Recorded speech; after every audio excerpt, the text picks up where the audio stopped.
Amigos y amigas, vamos a ir a la conferencia porque hoy el presidente López Obrador anuncia que ya da como un hecho que la corrupta Suprema Corte de Justicia invalide el jueves la segunda parte del Plan B. ¿Cómo creen que van a dejar vigente esa ley si ahí se establece que nadie debe de ganar más que el presidente? Y los ministros son los primeros que violan la Constitución, ganan 3 o 4 veces más que el presidente. Este señor que están viendo en la pantalla es Javier Lainez, el ministro de la Suprema Corte, que propone invalidar toda la segunda parte del Plan B del presidente López Obrador. Nunca ha ganado ninguna elección, nunca nadie del pueblo ha votado por él, gana 3 o 4 veces más que el presidente violando la Constitución. Lo curioso es que tiene el poder para oponerse a la Carta Magna, invalidar reformas que benefician a un país entero. ¿Eso es justicia, democracia? Urge reformar a este poder corrupto. Así es, amigos y amigas, este señor tiene más poder que la Cámara de Diputados, que el Senado de México, que el mismo presidente de la República, y nadie ha votado por él. Así está hoy el Poder Judicial. Es un poder absoluto, es un poder máximo. Nadie les puede cuestionar nada, aunque estén violando la ley. Esto es el Poder Judicial que urge que se reforme. El presidente ya ha anunciado que va a meter una reforma para que los ministros sean votados por el pueblo de México en elección libre con voto secreto. Amigos, vamos a ir a toda esta información que dijo el presidente de la deuda de Argentina y muchas noticias más. Vamos a ir a la conferencia. En el caso de Argentina, lo estamos viendo, es muy probable ya que estemos por allá, y luego Alberto Fernández es nuestro amigo, un gran presidente, ya lo he expresado aquí. Él recibió a Argentina, recibió la hacienda pública de Argentina con un endeudamiento exagerado, porque los conservadores de Argentina, la derecha de Argentina, querían que se reeligiera a Macri, que estaba de presidente. Entonces, como hay alianzas, sobre todo con organismos financieros internacionales y también con gobiernos extranjeros,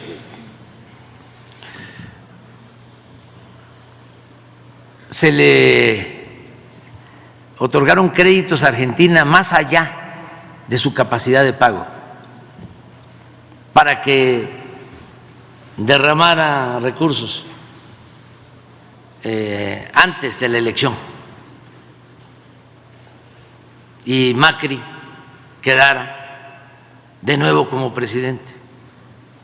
Entonces el Fondo Monetario Internacional autorizó por consigna de políticos de Estados Unidos créditos que de antemano sabían que no se iban a poder pagar.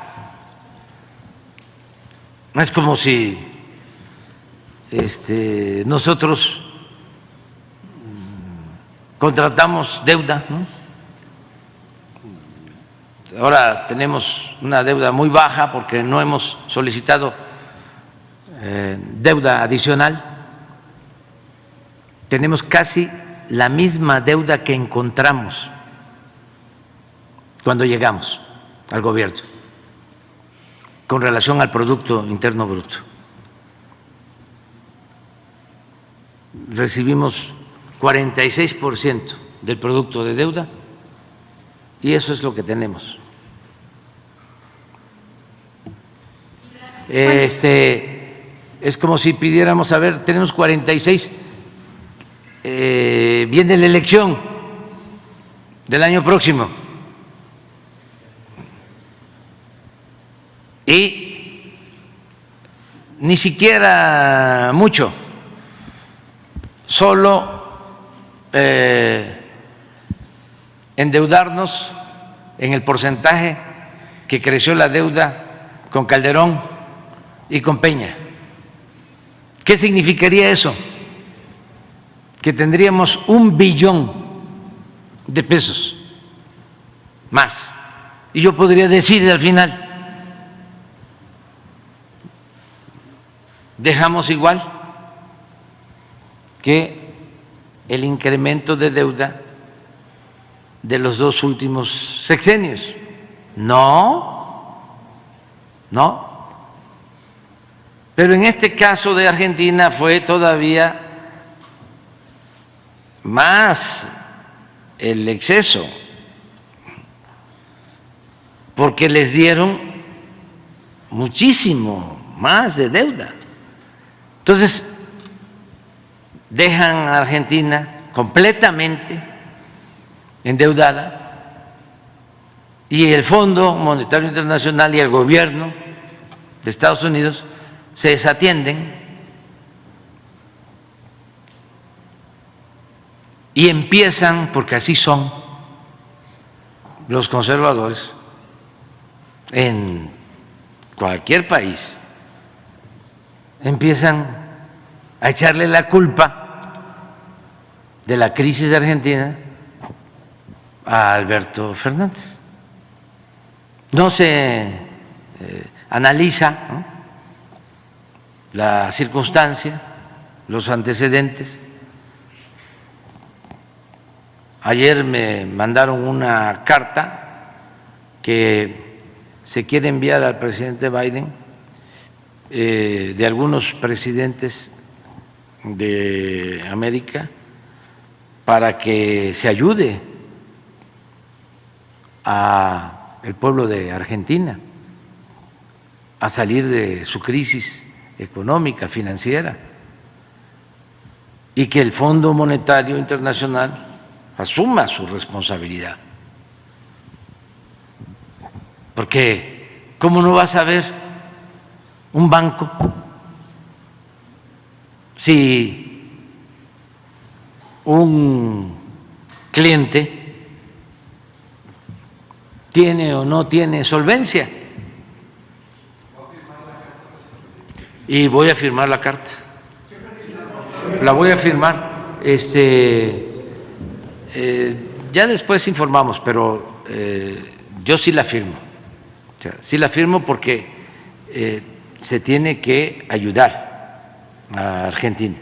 Y esto se agravó, bueno, porque vino la pandemia, luego la guerra, Rusia, Ucrania, y padecieron en Argentina también una sequía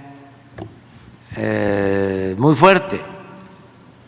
Entonces se les han caído sus exportaciones, está mal su economía.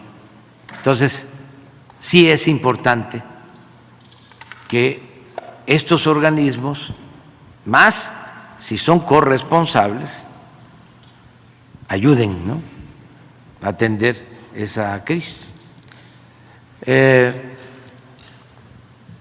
Pero pues es básico el atender el asunto de Argentina. Entonces, si puedo, voy a pasar a ver a Alberto. Y también ahí estoy esperando porque Lula ofreció de que iba a estar con nosotros. Entonces, yo espero que venga. Presidente, gracias, buenos días. Shaila Rosagel, corresponsal del Grupo Gili, El Imparcial de Sonora, La Crónica de Mexicali, Frontera de Tijuana. Buenos días a todos. En primer lugar, preguntarle, presidente, el ministro Javier Lainez propondrá el próximo jueves al pleno ahí de la Corte que se invalide la segunda parte del Plan B electoral. Preguntarle, pues, cuál es su opinión sobre esto, qué expectativa tiene, ya que van a argumentar lo mismo que se argumentó para la primera parte. ¿Y qué hará usted si se invalida esta segunda parte del Plan B? No me sorprende, o sea, ahora sí que eso no es nota. Los ministros están alineados, o sea, la mayoría, al bloque conservador. Todo el Poder Judicial. Es un poder al servicio de una minoría. No están al servicio del pueblo. No se imparte justicia tomando como actor principal al pueblo. Es un poder al servicio de una élite política y económica. Por eso hace falta una reforma al Poder Judicial. Lo que se tiene que hacer es que el pueblo elija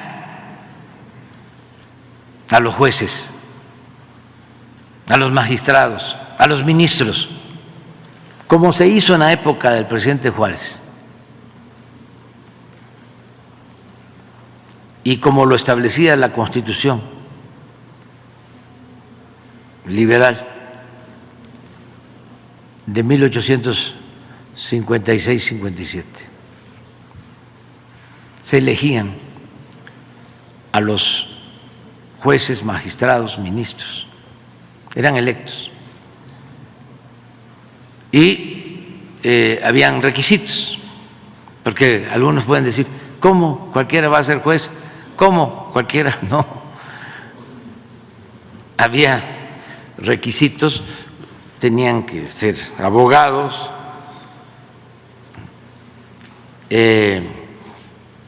con buena fama pública, prestigio, experiencia. Eran muy buenos. Por ejemplo, los ministros de esa época. Fue Sebastián Lerdo de Tejada ministro de la Corte y luego presidente.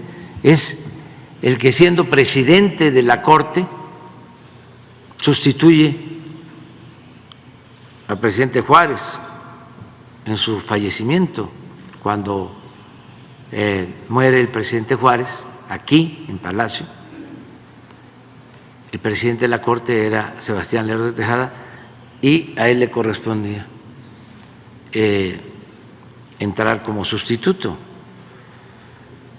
Era presidente de la Corte y ministro, posteriormente José María Iglesias, uno de los mejores abogados de México en toda su historia.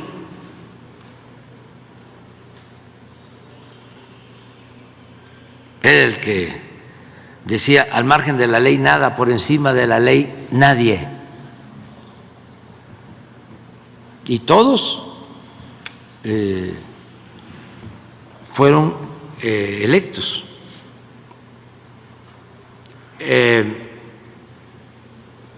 Ignacio Vallarta también, de los mejores. Entonces, se presentan requisitos, se da a conocer sus trayectorias. Claro que el que fue abogado de potentados, ese no va a salir, ese no va a ganar, como sucede ahora.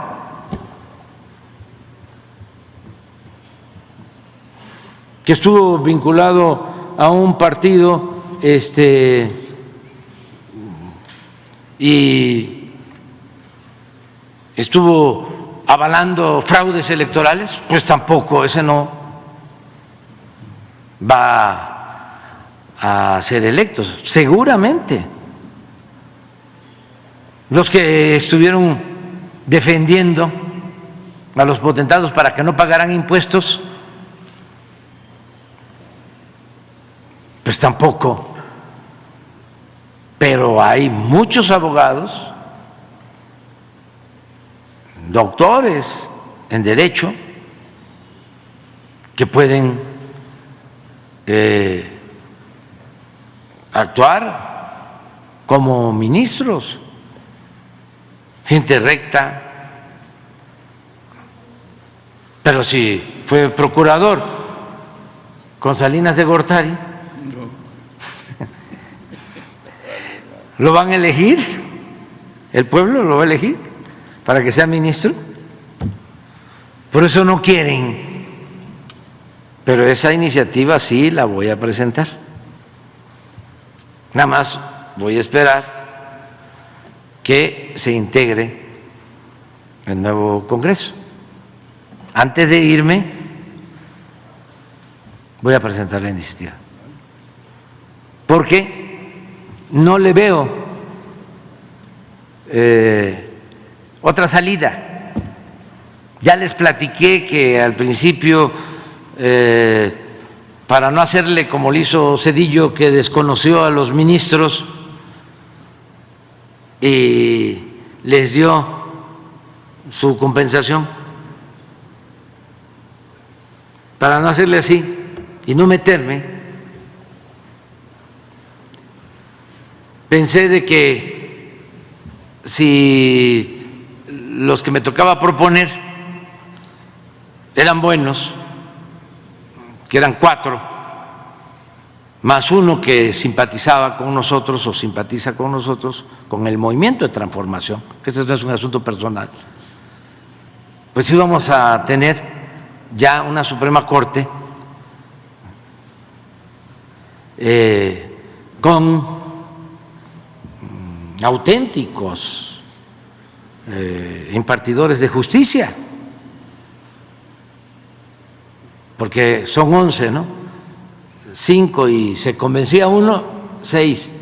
Ya con ellos se podía llegar a un acuerdo. A ver, ustedes mismos, al interior del Poder Judicial, lleven a cabo la reforma que hace falta, porque ese Poder Judicial está echado a perder por 2 cosas. Primero, porque se perdieron ideales y principios en la abogacía desde la formación de los abogados.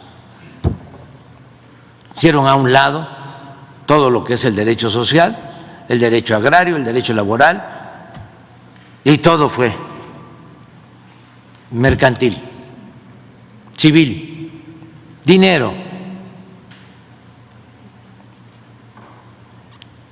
Bueno, eso por un lado. Lo otro, que cuando transaron PRI y PAN con Salinas, les empezaron a entregar al PAN todo el poder judicial, jueces, magistrados, ministros, bueno, hasta la Procuraduría. Lozano Gracia del PAN, procurador en el gobierno del PRI de Zedillo. Fue como moneda de cambio. Entonces, independientemente de las personas, imagínense cuál es el pensamiento dominante en el Poder Judicial. Pues un pensamiento conservador, elitista. ¿Qué les va a estar interesando? Hacer justicia en bien del pueblo. Si ellos tienen una formación distinta. Entonces, sí hace falta una transformación, pero que la haga el pueblo de manera democrática. Porque yo fracasé, propuse 4 y 2 a la primera se deslindaron y se fueron a acomodarse al bloque conservador. Claro, alegando de que son independientes. Sí, son independientes del pueblo. Presidente, entonces el jueves usted considera que van a invalidar los ministros. Claro, no, ya. Ya lo dio por. Sí, ya. Es que, ¿cómo creen ustedes que van a dejar vigente esa ley? Sí, ahí se establece que nadie debe de ganar más que el presidente, como lo ordena la Constitución en el artículo 127, y los ministros son los primeros que violan la Constitución, el artículo 127, porque ganan 3 y hasta 4 veces más que el presidente, y tienen un fideicomiso de 20,000 millones de pesos para financiarse todos sus excesos: servicio médico particular, fondo especial de retiro, trabajadores o trabajadoras domésticas,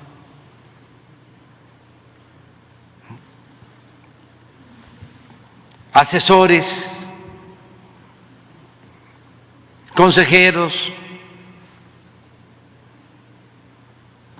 vehículos de lujo,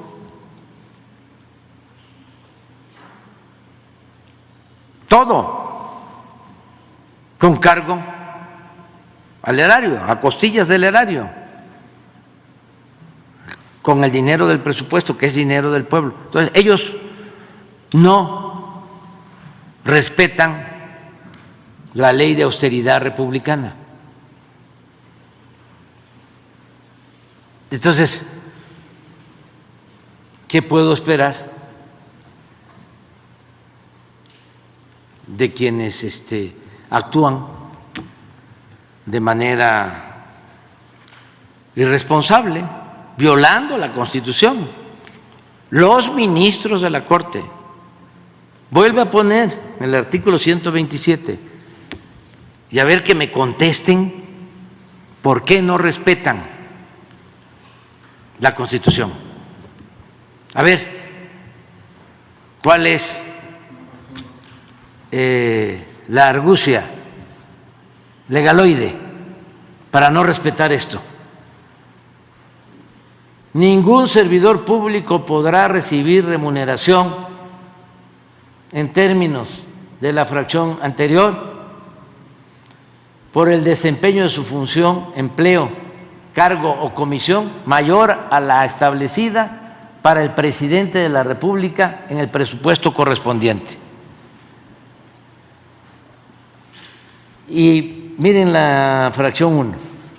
Se considera remuneración o retribución toda percepción en efectivo o en especie, incluyendo dietas, aguinaldos, gratificaciones, premios, recompensas, bonos, estímulos, comisiones, compensaciones y cualquier otra, con excepción de los apoyos a los gastos sujetos a comprobación que sean propios del desarrollo del trabajo y los gastos de viaje en actividades oficiales. Pues todo esto que dice la fracción 1 del artículo 200, 127. Todo esto significa que yo gano alrededor de 140,000 pesos netos, 140. Y ellos están ganando 600, si no es que un poco más.